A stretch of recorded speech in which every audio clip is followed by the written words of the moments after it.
Hi, and welcome to the Financial Modelling World Cup. You are watching a recap of the first stage of FMWC Season 2021. With Danielle, Stein, Fairhurst. And Andrew Grigolyunovich. So Andrew, tell us more about FMWC. What is it all about? FMWC is actually all about just 3 words: learn, train, compete.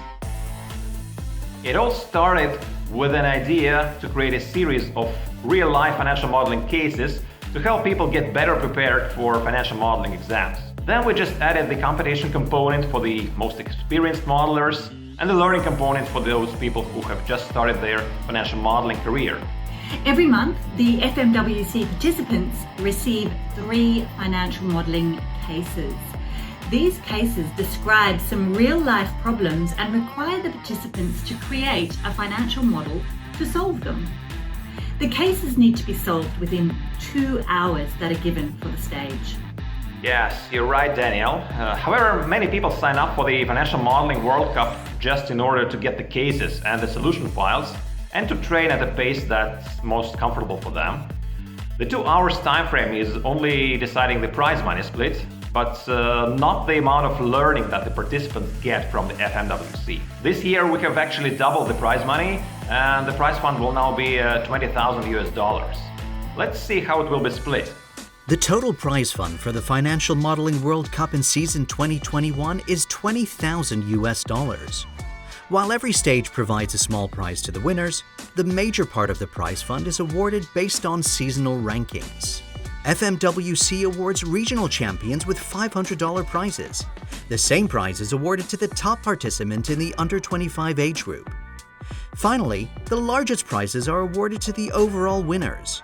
Top 10 FMWC participants will receive the prize money with the seasonal winners award of $5,000. Additionally, stage prizes for the top newcomers will be awarded starting from stage 4. As seasonal rankings are based on the top 10 results out of 12 stages, this would serve as additional motivation for those who have missed the first part of the season.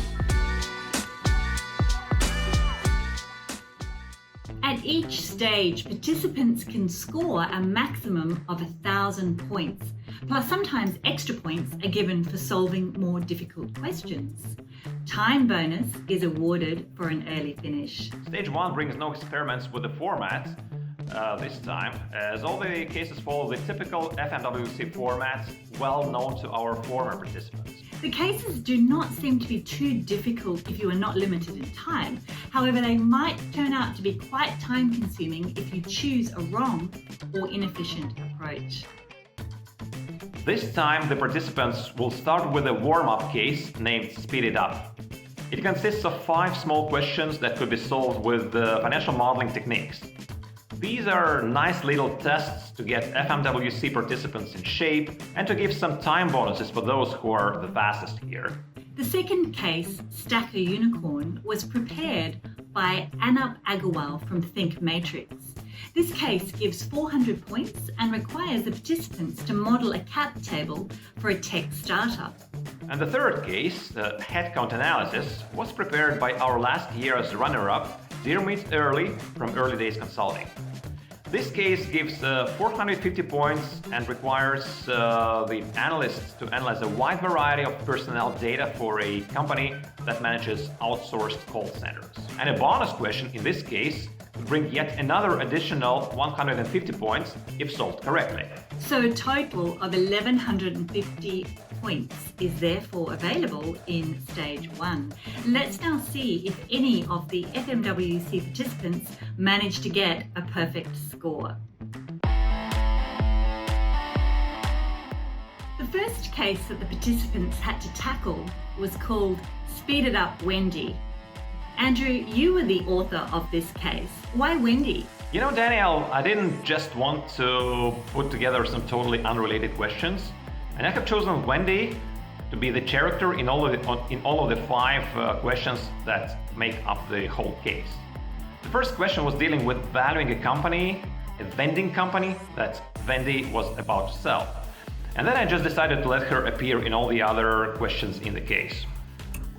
Wendy has decided to sell her business to a competing company on the following conditions. Enterprise value is at 8.5 times EBITDA for the last year.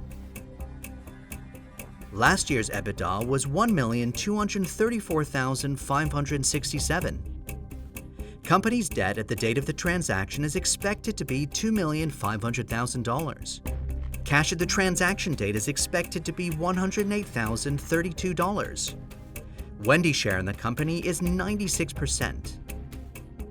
Before we announce the right answer, you can make your own calculations and then check if your answer is correct. If you want to do it, then pause now.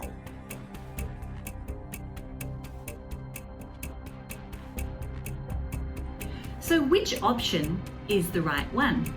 The correct answer is F.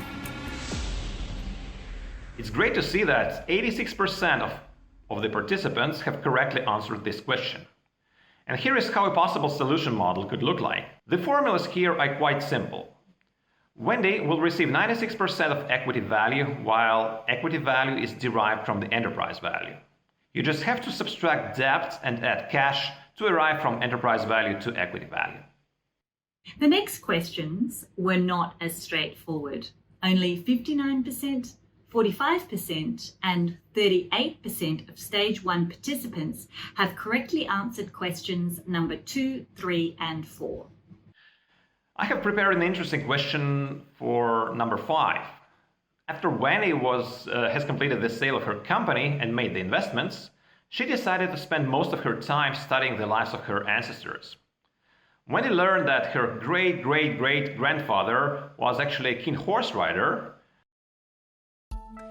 Wendy's ancestor decided to travel the world by horse. He planned to start on September 16, 1799, ride 40 miles on the first day, ride 30 miles on the second day, ride 25 miles on the third day, rest on the fourth day. Repeat the cycle up until December 31st, 1800 when he's back home. How many miles in total did Wendy's ancestor travel by horse during this trip? Before we announce the right answer, you can make your own calculations and then check if your answer is correct. If you want to do it, then pause now. That's an unusual question. You rarely use Excel to calculate travel distance nowadays. Is there anything else special about it? Actually, yes. The key to answering this question is to understand how many 4-day cycles are there between the start and the finish dates. Excel is widely used to calculate the number of days between the two dates with the days formula. But the main challenge here is in that Excel recognizes dates only starting from the year 1900. And we have purposefully selected a year that would not be recognized by the software as a date format. One of the common solutions is to move the calculations several centuries into the future. As you see in the sample solution, the calculations were made starting from the 16th of September 2099, not 1799. Andrew, why didn't you start with the year 1999? Oh, that's one of the side topics that FMWC participants could learn during the stage. Everyone knows that every 4th year is a leap year, but our generation might not be aware that every 100th year is actually an exception. So years 1700, 1800, 1900 are not leap years. However, out of these exceptions, every 4th year is another exception. So actually year 2000 is a leap year, but it's an exception from another exception. So the correct answer here is B. Wow, only 55% of FMWC participants were correct here. I was actually expecting higher rates of correct answers among the first case. We'll probably make questions a bit easier next stage. I hope so. Many participants not only lost time here, but also lost some valuable points. Let's see the leaderboard after case 1. Less than 10% of participants have scored maximum points during the first case. While nothing has been decided yet for the overall stage outcome, the leaders after case 1 are Anup Agarwal from India and Dearmit Early from the US, with 16 minutes 32 seconds and 17 minutes 50 seconds spent on this task. They are closely followed by Stevenson Yu from the Philippines, Joseph Michael Palasok from the US, and Abhishek Yasuya from India, all spending less than 25 minutes on the first case. The second case, Stack a Unicorn, was prepared by Anup Agarwal, India, from Think Matrix.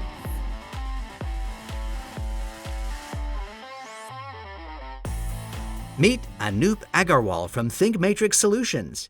Anup lives in Bangalore, India and is 32 years old. His strengths include 35 hours a week of Excel modeling, and he can put dreams into Excel formulas. Anup admits that his main weakness is that he is a hopeless Excel romantic, yet does not have a Lambda function. When his customers ask Anup what was the formula a month ago, Anup answers, "I have no idea." Anup, please tell us more about the unicorns. Yeah, so unicorns, apart from children's stories, it has appeared in the finance language in the last few years, maybe the last 5 years, where people are starting to talk about new businesses that reach high valuations, about $1 billion valuations. Also, I think this case is current in that scenario because when in the last 10 years, finance modeling and finance in general has moved a lot towards small private equity businesses from traditional project finance kind of things. And yeah. Let's see how did FMWC participants do during the second case of the stage. In this case, the participants had to model a cap table for a tech startup. Questions 1 to 11 were a somewhat easier part of the case. Answering these questions correctly could bring as much as 280 points to the participants. We would expect the top performance to answer these questions correctly. Let's see how our leaderboard changed by the time they got to question 11. Okay, we see that some of the previous leaders are not on the top anymore. Stevenson Yu made 2 mistakes in questions 5 and 6 and is now down to 18th position. Anup Agarwal is the author of the case, so he is not on the leaderboard either. He will be compensated the points for case 2 based on his performance on case 3. We also see a couple of new people breaking into the top 10. You're right, Danielle. Most probably they made an occasional mistake in one of the questions for the case 1, but continued with a perfect score so far in case 2. I believe we'll see a lot of changes after the next 3 questions. Here the participants had to alter the cap table by adding a discount option for Series B investors. Answering the next 3 questions might require the competitors to spend additional time altering the model. Some of them have decided to skip that part and to save the time for the third case, where they might get a bit more points. Only 25% of participants were able to provide correct answers to each of the final questions in this case. Here's how the result table looked after case 2 was completed. So, the field is now led by Diarmuid Early and Joseph Michael Palasok, both having perfect scores. A strong pack of followers is right behind them. Diarmuid has managed to complete both sections with a perfect score in 55 minutes. Joseph Palasok has a perfect score, but he has spent some 25 minutes more on the cases. And a lot of strong competitors have successfully completed case 2 with a few mistakes. Some of them were fast, while others were losing a lot of time here. In case 3, the remaining time will become the major factor for success. Everything can still happen today, and let's see how the stage unfolds during the final case for today. Thank you, Anup, for a great cap table modelling example. Let's now move to New York and ask Diarmuid Early to present his case that was worth as much as 450 points plus 150 extra points for a bonus question. Meet Diarmuid Early from Early Days Consulting. Dim lives in New York, USA and has more than 13 years of financial modeling experience. He has been quite an active person since college, where he competed in debate championships in the World Quarterfinals. He also does sports and even has finished an Ironman race. Better not joke with this guy. Hi Dim, great to see you with us today. Headcount analysis seems to be a hot topic for many companies these days, doesn't it? Hey guys, thanks for having me. Yeah, well, it's always important to know who you got working for you. Probably usually not as straightforward as this example with headcount going up every month, but the real world can have its challenges. I think sometimes the challenge with a format like this where you're trying to do something in 20 minutes, 40 minutes, 60 minutes versus the real world where you're trying to do something over days or trying to do something every month is that it's hard to reward someone for an efficient design if they don't have to keep coming back to it, if they don't have to keep running it every month. And so what I was trying for with this question was to make it just big enough and messy enough that it would be worth it to come up with a clever way to put all the headcount tabs together rather than trying to copy paste them all, but not so big that someone who didn't know how to do it in an efficient way wouldn't be able to do it just by copying and pasting. I think there's definitely many approaches. I think Power Query is, from my perspective, the cleanest way to do this kind of thing, but there's lots of different formula-based approaches, or like I said, you can always, if all else fails, you can always copy and paste. Okay, now let's see if FMWC participants share your passion for these cases. Let's see how they went. Case 3 had a total of 10 questions. Some of these were easier, while others required participants to spend more time during the calculations. You're right. As most of the participants didn't have too much time left, most of them were able to tackle only the first 3 questions that were somewhat easier than the others. And amazingly, the bonus question, worth 150 points, did not have the lowest rate of correct answers. The case materials clearly stated that if your financial model was good enough to answer questions 1 to 4, it was then possible to tackle the bonus question. And many participants took a wise tactical decision and prioritized it over questions 5 to 9. To keep the intrigue on the stage winners, we will not show the individual results for case 3. Let's move on and announce the overall stage results then. And now let's see who the winners are. We usually start with the regional rankings and announce the regions in the alphabetical order. So let's start with Africa then.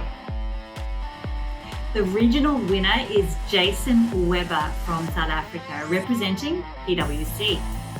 Jason Weber again. Wow. He was dominating the regional rankings last season as well. Congratulations, Jason. And I'd like to thank Jason for his great support to FMWC. Thanks to him, the competition in Africa became much stronger this year. Asia Pacific, a region with one of the most intensive competition rates. Last season, these rankings were dominated by India and Australia. As well, these countries have the highest number of participants. This time, Anup Agarwal from India took over the leading position. Let's move on to Europe. A lot of strong guys here in Europe as well. And the winner is Willem Gerritsen from the Netherlands. Tiago Carvalho da Silva from Brazil was dominating the Latin and South American rankings last season. He's a strong contender, but this season, Jelly Hettinger from Costa Rica will be a very strong competitor for him. And finally, North America was won by Diarmuid Early. Similar to Anup, Diarmuid had less time to solve the cases prepared by the other authors. In the under 25 age group, a strong performance by Bartłomiej Kuczynski, FMWC newcomer from Poland. And while Barto dominated the U25 rankings, the competition for places 2 to 5 was very strong. Yanis Reinis Beekmanis from Latvia and Steven Xiao from Canada were tied for the second place, while Carly Svitis from Latvia and Smith Jane from India shared the 4th place. Let's finally see the overall stage results.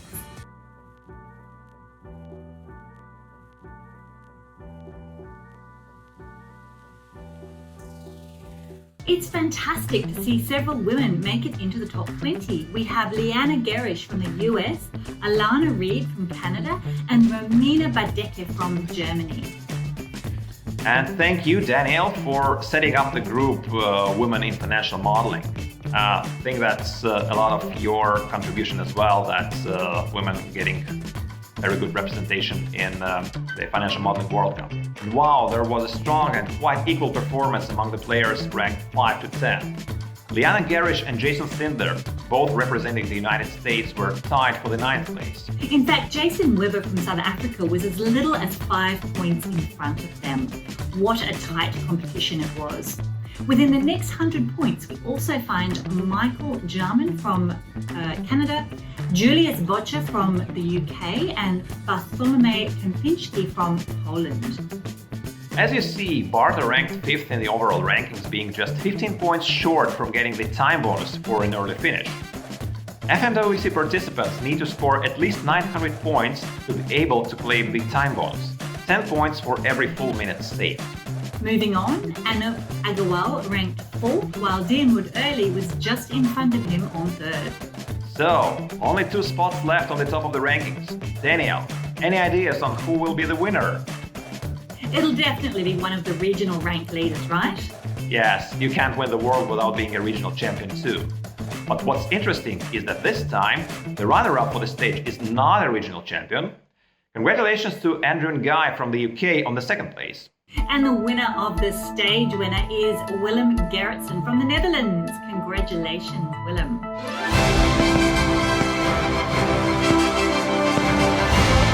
We have Willem here with us online. Willem, please share your impressions about the stage. How did he manage to do so well?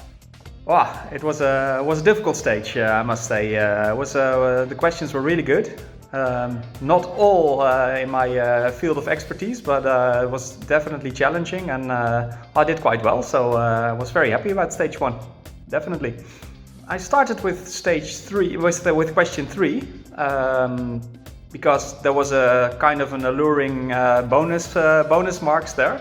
So I thought, let's first see how that goes, and so I finished stage 3. Then I went to the warm-up, which was the warm-up, but I just did it second, and then finally I switched to the second question, which was quite hard for me, I must say. I like the out-of-the-box thinking that you had to do for question 3, trying to reconciliate all the tabs into one tab. It's something that could potentially take a lot of time. And what I also liked was stage 2, because it was about stacking a unicorn, trying for a company who tried to get a lot of funding, and it was something I had never seen before. So I learned actually a lot by doing question 2. So thanks, Anup. I must say I was a participant at Modeloff, and Modeloff doesn't exist anymore, so I'm really glad that FMWC entered that gap and started doing modeling competitions. And I think it's a huge source of learning as well for modelers, because working through the answers really could help everyone becoming a better financial modeler. So thumbs up, guys. Great to see the individual rankings, but do we have some teams signed up for the competition? Yes, and that's a new addition to our format. In season 2021, we will count the rankings of the 3 top performers towards corporate rankings. And let's see who the strongest teams are. The Big Four typically have the largest squads at FMWC just due to the size of their head count. But this time they were seriously challenged by Capital One, led by Gabriel Kahn and John Michael Palisok. Team Capital One ranked 3rd in the team ranking. And PwC, led by Jason Weber from South Africa, ranked 2nd in the team rankings. Last year, PwC would have won the team rankings if we have introduced these rankings. But this time, they face a huge challenge from Operis, led by Michael Jarman. You're right, Operis placed a very strong modelling team for the competition this year. PwC and other teams would have a very difficult time catching them. Congratulations again to all of the winners. Thanks for joining us, and we'll see you next month. See you.